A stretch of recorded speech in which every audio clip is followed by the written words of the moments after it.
neighbor, a woman who became 97 years old, believe it or not, a really sharp-minded woman, and a very, very stubborn woman, and a very self-secure woman.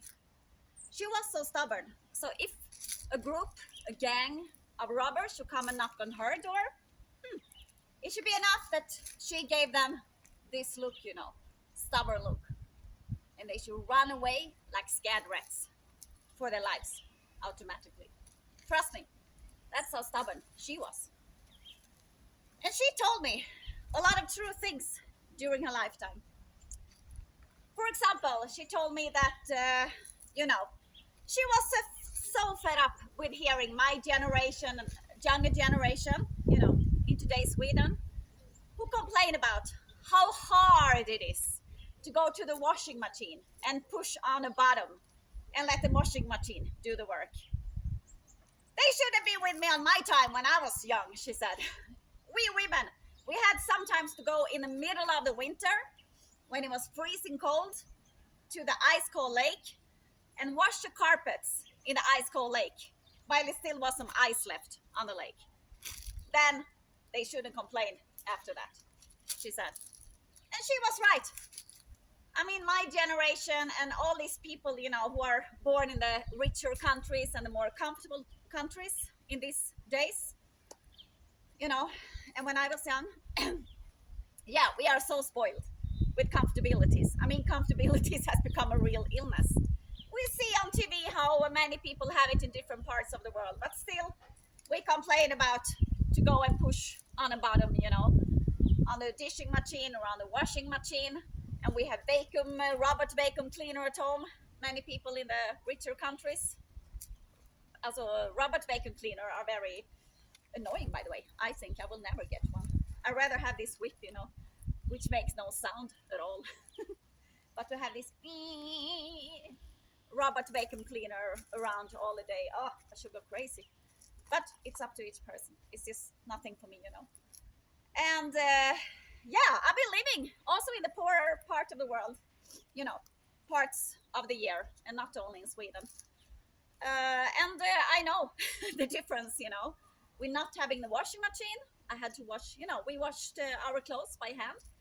And we didn't have a dishing machine. And forget about tap water, that you have a running tap water every day. The tap water may came every fourth or fifth day in the middle of the night. So you had to go up in the middle of the night and put the big buckets, full of water so you could save it all these days when we didn't have water. And warm shower, whatever you do, never take warm shower for granted, because far from everyone can take a warm shower, or mostly there was no water in the shower. I had no problem with that. When I came from Sweden with all these comfortabilities from one day to another, when I came to the poor country, I just accepted the situation as it is. So no one shall come and say to me that I'm not flexible. I have been trying different lifestyles for sure, and I've been growing, the ecological type of, growing vegetables and stuff like that. Digging my land on my own in the heat. That was up in Sweden, summertime. No problem. Hard work, doesn't scare me. But I really appreciate warm showers and the washing machine when I am in the richer part of the world. So, come on, but we had it easy compared to how many other people had it. I mean, there are people in Africa, for example, they have to walk many kilometers every day just to get drinkable water, while we are complaining, about nothing. If the electricity is away one day, or some hours, I mean, it's never happened in Sweden. I think that the electricity is away one day, maybe for some hours. But in poorer countries, we may not have electricity for 2-3 days. I mean, and some, of course, don't have electricity at all. So, but wow, what a joy, You become so happy of these simple things, like all the neighborhood, were just like applauding, woo, every time the electricity came. And you're so happy, like, oh, now the tap water came, if it has been away for 4 or 5 days. These are things, you can become very, very happy of. and thankful for when you live in the poorer parts of the world. So I think everyone should try at least a month in their lifetime to live in a poorer country without all these comfortabilities which we have in the richer countries, to learn to appreciate those comfortabilities again, like warm showers, and that we have tap water and drinkable water in the tap water. Things like that is really not to take for granted in a world like this. So yeah, that's luxury. Remember that. And I saw a documentary that was from South America somewhere. While we here in the in the comfortable countries and the richer part of the world, we can complain about how hard it is to take the car 10 minutes away to go to the supermarket. Well, there was one of the people who went this journey in South America just to get the necessary before, the food and everything else necessary they needed before the rain season came. Because when the rain season came, it was much more difficult to travel that hell of a journey to that town where they had to go to buy the necessary things. There was an old couple, maybe 65, 66. First, they lived, not like in the most central areas. So first they take the moped through the jungle on the jungle roads, which were not the most comfortable roads, as you may understand. Then they took the canoe taxi over the river, over the crocodile river, you can say, because they were full of crocodiles. So it wasn't that safe to go by canoe taxi over that river. And then they had to go with a bus many, many hours, packed with other people in the heat. It was really hot climate. And parts of the road, they even had to walk in mud. I'm not kidding you. Mud up to here, barefoot. And there were poison, life dangerous snake, in that mud. But luckily they didn't step on them. But that's a risk they had to take just to go and get the necessary. But all this gang, they were just laughing, They could see the humor somehow when they walked in the mud, after all this bus trip and everything. And then another bus, before they came to the town. So which kind of mindset we choose when we face challenges, and challenging situations in life. Yeah, those people, they really show us that it counts what kind of mindset we choose to have. For sure, because the brain can make up a problem out of anything. If we start to think problem, then we can start thinking like, many people do, how hard it is to go to the washing machine and push on the bottom on the washing machine.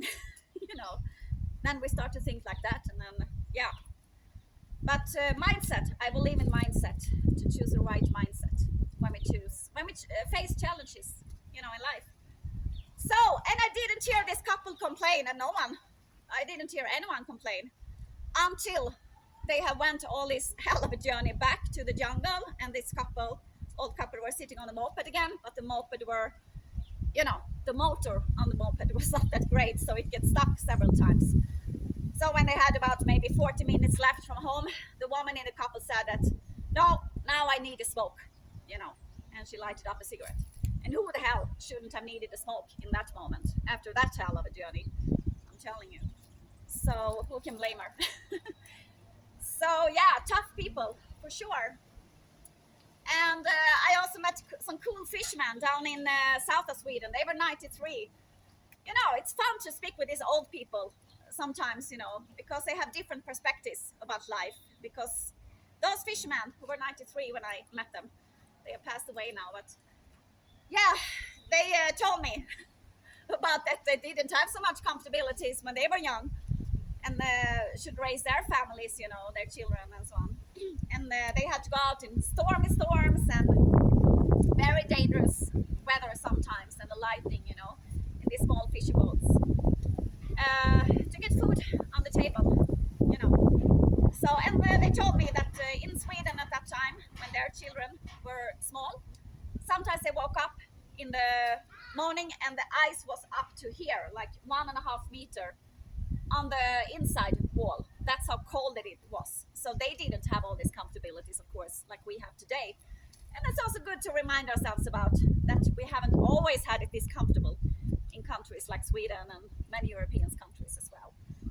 So, but they are tough, They were really clear in their head also. And I personally believe that was much because they have been out in fresh air, They have been outside a lot in their lives. Most people sit inside many anyway.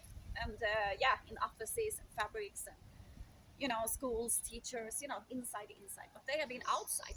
And fresh air, of course, gives a lot of oxygen to our brain, so it makes the brain function much better than if we only are inside.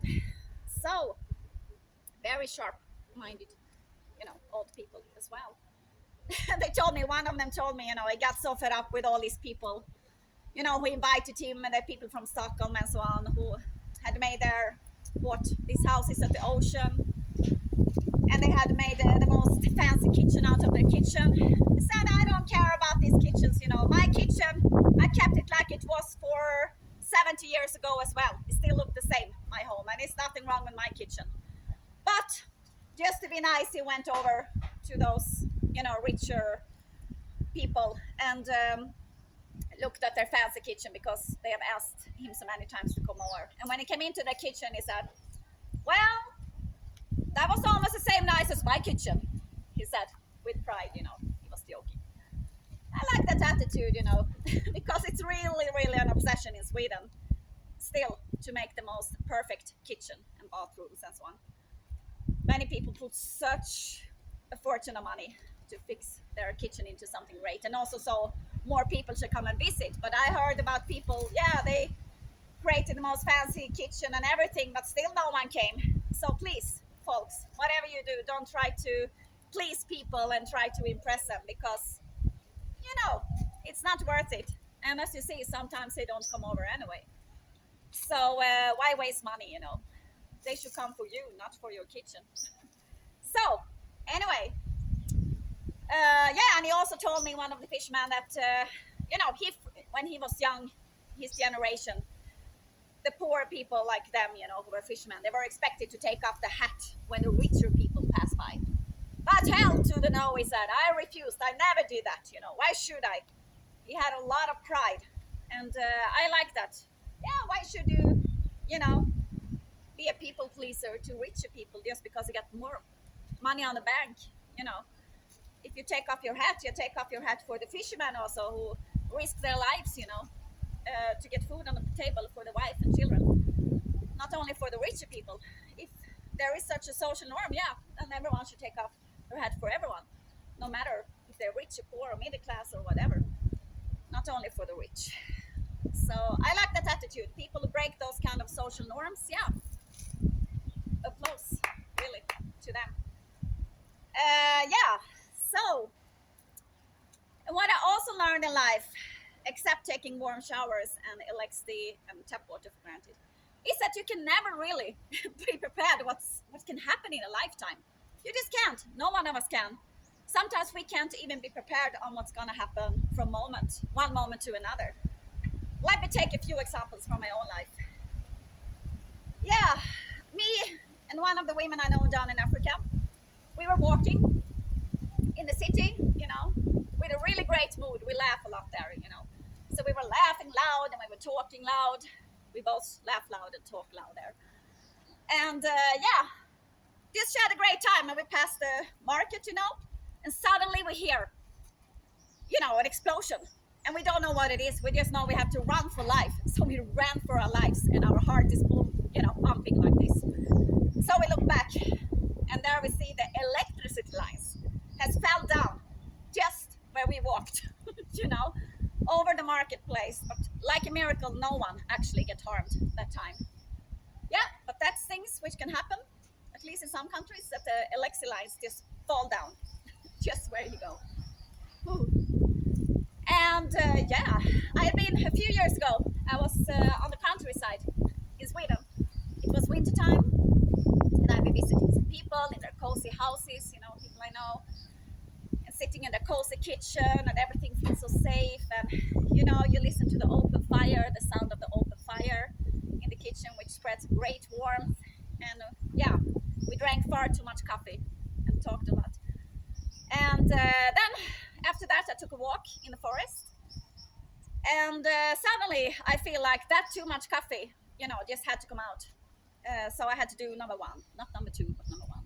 So I had to visit the forest bathroom, which is no bathroom, as you understand. So I sat down, doing number one, and just some seconds after I sat down, not even 3 meters from me, I meet a big wolf, a wild wolf, you know. He or she just stare at me. Just 3 meters opposite to me. And it was like, what the hell? That was the first time I've seen wolves. Quite many people have seen wolves in that village, you know. And even bears. Yeah, and I'm not afraid of wolves, you know. I would love to be, you know, to learn to know a pack of wild wolves in my life, but not exactly like that. You know, just a bit slowly and a bit step by step, and not like 3 meters, just like that in the winter time. I mean, wolves are really not harmful to people. I mean, it's extremely few people who has been harmed by wolves. Of course, they can kill sheep and dogs and so on, but not, you know, wolves in very few cases has harmed people. Yeah, so yeah, what do you do in that moment? Well, you have to finish what you have to do because there was so much coffee. I didn't have a choice. And then when that was finished, I had to take step by step, you know, away from there. I didn't dare to run just in case the wolf should see me as a victim if I ran away from there. But the wolf didn't follow me or anything. I guess he or she just thought about what is this for creature, and what is she doing on my territory? Maybe the wolf was thinking. The native Indians, indigenous people, they actually had wolves as pets. You know, they lived with them, and they were really loyal pets. You know, loyal to them. So they had wolves like we have dogs. You know, and yeah, and the wolves also helped them hunting as well. So they were really close to the wolves. So maybe, you know, in the future I have a wolf, some wolves to pets. They can come and go. They should live in the wild, but they can come and visit me when they want. Yeah. So, and it was a summer day. You know, I was 18, living in Stockholm, and I had been out on a date, a very romantic date, with a guy, Swedish guy, who was 19. We have been to a fancy restaurant and had a really nice dinner, great talks. You know, she had a good time, and then we took a romantic, you know, long walk through Stockholm in the summer evening, and down to the harbor and watched the sunset and all that, you know. And then we kissed goodbye before we said goodbye, and I went home to my place, and he went home to his place. But when I almost was home, just like 1 kilometer from home or something, when I came walking, suddenly I almost stepped on what I thought was a big stone. But suddenly this big stone started moving. I mean, it was really, really close to me. And I realized that it's a huge city rat. We're talking about this size, long, and this size fat, without the tail. So with the tail, yeah, it was like this. And I was like, what? No. So talking about waking up from one romantic moment to a less romantic moment. Yeah, that was the first time I saw that huge city rat, and I'm very glad if I don't meet that huge city rat again in my life. So, and another time when me and ex we were on vacation, yeah, I met a shark just 4 decimeter under my pink air mattress, you know, out in the sea. We were not far from the land. But anyway, that's another story. And what I'm trying to tell you, we don't know what's gonna happen from moment to moment. So, yeah, life, and also how life can change from one day to another compared to which environment you spend your days in. I mean, I was a real school nerd. From I was 6 years to 12 years. I loved school. I mean, I really loved school. And I loved every topic. And I had very easy to learn and so on. So, and funny friends at school and outside school also had fun friends. I mean, life was good. Suddenly, I turned 13 and we have to change school into the town. Uh, Suddenly, we have to go with a whole bunch of teenagers, you know. And from one day to another, the first day, even when I came there, we should go into a physics lesson, and we were waiting for the teachers, and other classes were also waiting for the teachers. Those classes were 2 years older than me. And I remember, I never forget that moment. There was a guy, he was 15. Suddenly he says in front of everyone, I mean, you're 13, it's your first day at school, for God's sake. And then he says in front of everyone to me, oh, I wonder if you're good in bed. And I didn't know where to hide. I really didn't know. I just wanted to hide myself somewhere, but you can't. You have to go into a lesson, and you just, people are laughing, and oh, and this became my daily life for 3 years. All these shitty comments. So I tried to hide myself in huge clothes, huge sweaters, just to hide my forms. But that didn't help. So I wish I had the same courage, the same toughness as I had when I was 5, when I was 13. But I didn't. But when I was 5, a friend of my mother, he came home visiting us, in our home. And we were sitting in the kitchen. And my mother only used to have a women friend. So I thought that he was there to destroy our family, to take my mom and to destroy our family, to destroy the marriage of my father and mother. But he wasn't, of course. But that's what I thought. So I went over to him with stubborn, very stubborn steps, and just smashed him in the face like this and gave him the look. And he was really surprised that this cute little girl just came and smashed him in the face out of nowhere. He didn't understand why. He can still laugh about it today when we talk about it, Yeah, but seriously, that should have been needed to do. If I should have done that the first time, at first humiliating comment at that school, teenage school, yeah, the risk to not be, hearing the same shit every day should have been at least a bit less, You have to put people in place sometimes. So I don't believe in violence all in all, but in self-defense, yeah, I really do believe in violence sometimes, for sure. And I was the most shy girl when I was 13, 14, 15. So, yeah, but I managed my grades anyway when I finished at school. So a big applaud to me, because I made that without anyone's help. Although it was real, psychological warfare almost every day at that school, 3 years. Like so many girls and others are through, So, anyway, you live and you learn. Yeah, and power. I mean, sometimes I'm thinking, also school, how many, there were teachers, of course, who abuse their power positions. I mean, some people cannot even be teachers without abusing their power position. So shouldn't that be one of, first of all, you shouldn't be a teacher if you can't, handle that power position. I think one of the topics of school should be that every student early in life and every year should be given a power position over people to see how they can handle it. And if they can't handle it good, they should learn how to handle it good. Because I think it's a practicing, to handle power good. Because some people, come on, they really can't handle even a little power. And then they go crazy. They use that power against the people completely. They cannot even be a teacher, or they can look at all parents. I want to believe that most parents really do their best. But you have a whole bunch of parents, and we all see them, who do far from their best, who don't even want to do their best, who use their parent position, just to oppress their kids and to treat their kids like crap. Yeah. So no wonder that some people become screwed up, because the parents, destroy them before they even become adults. And that's not the parents' duty to destroy their kids. They are supposed to be there to guide them and to help them and to support them out in life and through life. Just a reminder. Yeah, and I'm so fed up with hearing, but parents, they are just repeating their parents' behavior. Yeah, but come on, today we are so informed about that. And we know that we can break those evil patterns, from how our parents or their parents treated them. We don't have to repeat it, Remember that. You have a choice. It's not like you are just automatically,